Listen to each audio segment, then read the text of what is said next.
খিলগা থানার একটি হত্যা মামলা 24/9/24 মামলা নম্বর। সেই মামলাতে আপনার চৌধুরী আব্দুল মামুন সাহেব এবং আনিসুল হক তাদেরকে আজকে সোনেশ দেখানো হয়।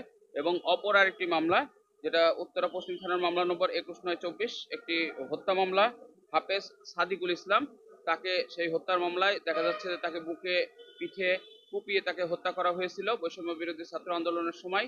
সেই হত্যা মামলায় চৌধুরী আব্দুল মামুনকে আজকে সোনেশ দেখানো হয়েছে।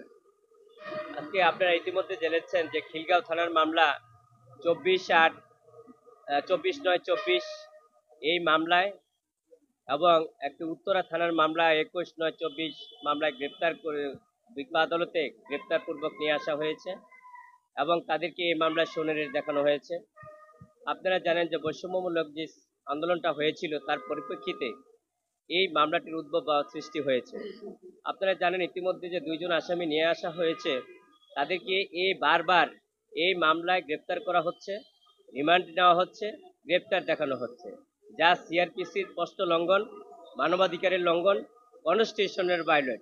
আমরা বিজ্ঞ আদালতে বলেছি যে এই মামলাগুলি হচ্ছে সম্পূর্ণ ভিত্তিহীন, উদ্দেশ্য প্রণোদিতভাবে শুধু রাজনৈতিকভাবে হয়রানি করার জন্য এই মামলায় তাদেরকে গ্রেপ্তার করা হয়েছে এবং বিজ্ঞ আদালত এই মামলায় সোনেশ দেখিয়েছে এবং তাদেরকে সিডব্লিউ মূলে জেল হাজতে প্রেরণ করেছে।